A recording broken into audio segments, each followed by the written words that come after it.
ओम नमः शिवाय। आप सभी मित्रों का मैं मुकेश कुमार मिश्र एक बार फिर से अपने चैनल एस्ट्रोलॉजी एंड आयुर्वेदा में हार्दिक अभिनंदन करता हूं। और आज आप लोगों के समक्ष ज्योतिष का एक विशेष टॉपिक, जिसका ज्योतिष से थोड़ा सा भी कम महत्व आपके जिंदगी में नहीं है, उस टॉपिक को लेकर के आए हैं। और उस टॉपिक का नाम है वास्तु शास्त्र। वास्तु शास्त्र आपके जिंदगी में बहुत महत्व रखता है, क्योंकि बहुत सारे लोगों के जिंदगी में हम लोग देखते हैं कि जन्म कुंडली देखते हैं, उसमें बहुत ही अच्छे ग्रह होते हैं, शुभ ग्रह होते हैं, शुभ ग्रह की दशाएं होती है, उसके बावजूद भी वैसे लोग असफल होते हैं। उसके पीछे के जो मुख्य कारण मुझे लगता है वो वास्तुशास्त्र का ही होता है। क्योंकि वास्तुशास्त्र जिस प्रकार से आपके जिंदगी में जन्म कुंडली में पंच तत्व होता है, उसी प्रकार से वास्तु में भी पंच तत्व का विशेष महत्व बताया गया है। जब आपके शरीर का पंच तत्व आपके जमीन के पंच तत्व से मैच करता है तो वो काफी अच्छा माना जाता है। एक एग्जाम्पल आपके सामने रखते हैं कि कोई बीज है, किसी बीज को आप किसी मिट्टी पर जब छिड़कते हैं या फेंकते हैं या डालते हैं, तो देखिएगा कि उस मिट्टी पर जो मिट्टी में ताकत ज्यादा होती है, वही बीज, एक ही बीज 5 जगह आप डालिएगा तो पांचों का जो उगेगा, वो पांचों जो जन्म लेगा, उसकी प्रकृति सबकी अलग अलग होगी। कोई बहुत अच्छा पेड़ उगेगा, कोई बहुत छोटा उगेगा, कोई उससे भी कम उगेगा। तो बीज तो एक ही है, लेकिन अलग अलग जगहों पर जा करके उसका प्रभाव अलग अलग होता है। वैसे ही एक ही आदमी अगर किसी अच्छे, जहां पर उसके लिए वास्तु अनुकूल हो, वहां पर जब वो जाते हैं तो ज्यादा तरक्की करते हैं। इसके विपरीत जब उसके तत्व का मैचिंग उस जमीन से नहीं होता है तो वहां पर अक्सर वो निगेटिविटी महसूस करते हैं आपकी। इसीलिए वास्तु शास्त्र में इसके लिए बहुत सारे उपाय बताए गए हैं। तो सबसे पहले हम लोग ये समझते हैं कि वास्तु का एक्चुअल मीनिंग होता क्या है। कि जब तक हम वास्तु के एक्चुअल मीनिंग को नहीं समझेंगे, तब तक वास्तु शास्त्र को नहीं समझ पाएंगे। तो वास्तु का हमने बहुत सारे किताबों को अध्ययन किया, जिसमें से मय मतम है, इसके अलावा आपको ब्रह्म पुराण है, इसके अलावा हमने बहुत सारे और भी ज्योतिष के किताब में वास्तु रत्नाकर, वास्तु शास्त्र के और भी कई किताबों को हमने पढ़ा। तो अंततः हमें ये लगा कि वास्तु शब्द का जो शब्द है, एक्चुअल शब्द, वो वश है। और जब इसका संधि विच्छेद भी करते हैं तो वास और प्लस तू, तो वास का मतलब होता है आवास, और वास प्लस तू, तो तू मतलब आप होते हैं। तो वास और आवास एक ही शब्द हुआ। तो आप में और आपके आवास में क्या क्या समानताएं हैं, उसी शास्त्र को वास्तु शास्त्र बोलते हैं।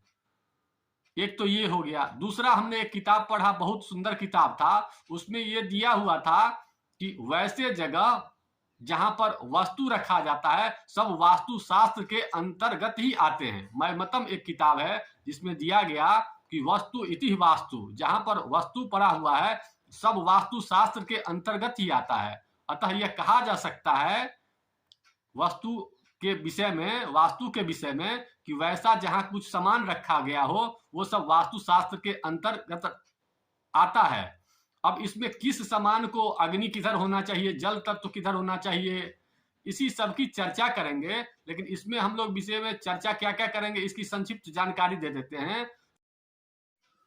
हम लोग मुख्य रूप से जो चर्चा करेंगे कि भूमि परीक्षण की जानकारी कैसे लें, नंबर 1। नंबर 2 रहेगा कि किस जाति के लोगों को कौन से दिशा में मकान बनाने से ज्यादा फल प्राप्त होता है। इसके अलावा वास्तु में दिशा का क्या महत्व होता है, कुल कितनी दिशाएं होती है।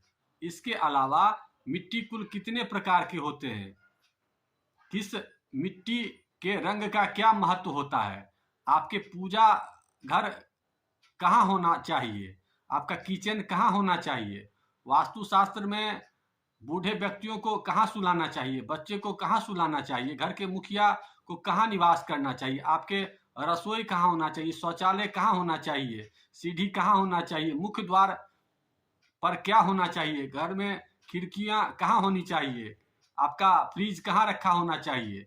क्योंकि एक ही इसका मतलब है वस्तु इति वास्तु, माने आपके जो सामान रखे हुए हैं वो कहाँ पर रखे हुए हैं, इसका विशेष आपके जिंदगी में प्रभाव पड़ता है। अतः उन सब की जानकारी हम लोग धीरे धीरे करके आगे वाले एपिसोड में लेंगे।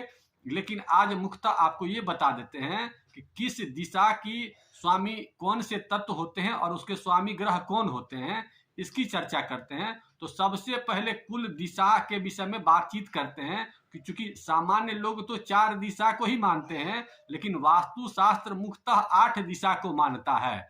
वैसे तो 10 दिशाओं की चर्चा है, लेकिन 8 दिशाओं को ही लेकर के वो काम करता है। इसमें सबसे मुख्य चीज है जो पहला दिशा आता है पूरब दिशा। तो पूरब दिशा का जो स्वामी तत्व बताया गया है वो अग्नि तत्व बताया गया है और उसके देवता भगवान सूर्य को बताया गया है। इसके अलावा पश्चिम दिशा को बताया गया है और इसका तत्व वायु तत्व बताया गया है और इसके देवता शनि देव को बताया गया है। इसके अलावा उत्तर दिशा जल तत्व को रिप्रेजेंट करता है। इसके अलावा इसके जो स्वामी ग्रह हैं वो भगवान बुद्ध को बताया गया है। इसके अलावा दक्षिण दिशा भूमि तत्व को रिप्रेजेंट करता है और ये मंगल ग्रह इसके देवता को बताया गया। इसके अलावा 4 जो और दिशाएं हैं ये कॉर्नर की दिशा बताई गई है। पूर्व और उत्तर के कोण को ईशान कोण बोलते हैं। इसके जो तत्व हैं वो जल तत्व बताया गया और इसके स्वामी देवता भगवान गुरु यानी बृहस्पति को बताया गया है।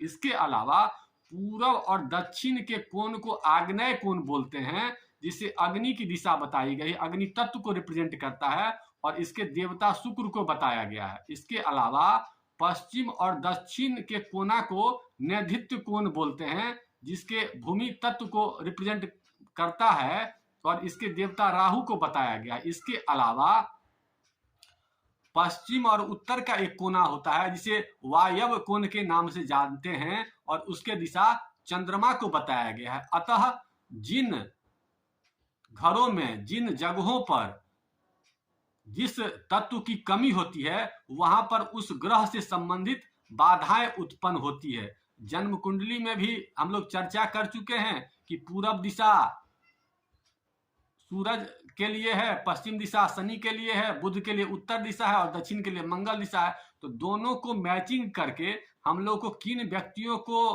किस तत्व की अभाव है, ये कुंडली को और वास्तु को मिला करके अगर निवास किया जाए तो आपके जिंदगी में बहुत सारे परिवर्तन होते हैं। बहुत सारे शुभ परिणाम भी देखने को मिलते हैं, बहुत सारे अशुभ परिणाम भी देखने को मिलते हैं। तो इसी दोनों के कॉम्बिनेशन को मिला करके हम लोगों को काम करना है। क्योंकि एपिसोड लंबा ना हो इसका भी ध्यान रखना है। तो आगे के एपिसोड में हम लोग इसके धीरे धीरे करके बहुत सारे इसमें टॉपिक्स हैं कि आपके घर का किचन कैसा हो, वास्तु कैसा हो, उसमें किस सामान को किधर रखा जाए। तो आगे धीरे धीरे करके हम लोग आगे आने वाले एपिसोड में सबकी चर्चा करेंगे। लेकिन मित्रों, आप लोगों से एक निवेदन है कि आप लोग क्या चाहते हैं इसकी चर्चा कमेंट बॉक्स में जरूर करें, क्योंकि आप लोग जिस हिसाब से चर्चा करेंगे उसको हम ज़्यादा प्रायोरिटी देंगे और सर्वप्रथम उसी चीज़ की चर्चा करेंगे। क्योंकि मेरे पास बहुत सारे टॉपिक्स हैं, क्योंकि हम तो आयुर्वेद के भी ज्ञाता हैं और ज्योतिष के भी ज्ञाता हैं, वास्तुशास्त्र के भी ज्ञाता हैं और अंक शास्त्र के भी ज्ञाता हैं। तो हम तो सभी चीज़ों की चर्चा करना चाहते हैं, लेकिन चूंकि मेरे पास समय कम होता है, समय कम होने के कारण आप लोगों की सेवा हम कम कर पाते हैं। लेकिन मेरी इच्छा बहुत है कि आप लोगों की सेवा करें, सब विषय की जानकारी दें। क्योंकि अच्छी जानकारी जितनी आप लोगों के पास रहेगी उतना जीवन संपन्न होगा। और मेरा एक ही है कि हर एक व्यक्तियों को सामान्य जानकारी ज्योतिष शास्त्र की, वास्तु शास्त्र की और आयुर्वेद शास्त्र की होनी चाहिए, जिससे कि उसका जीवन आनंदमय गुजरे।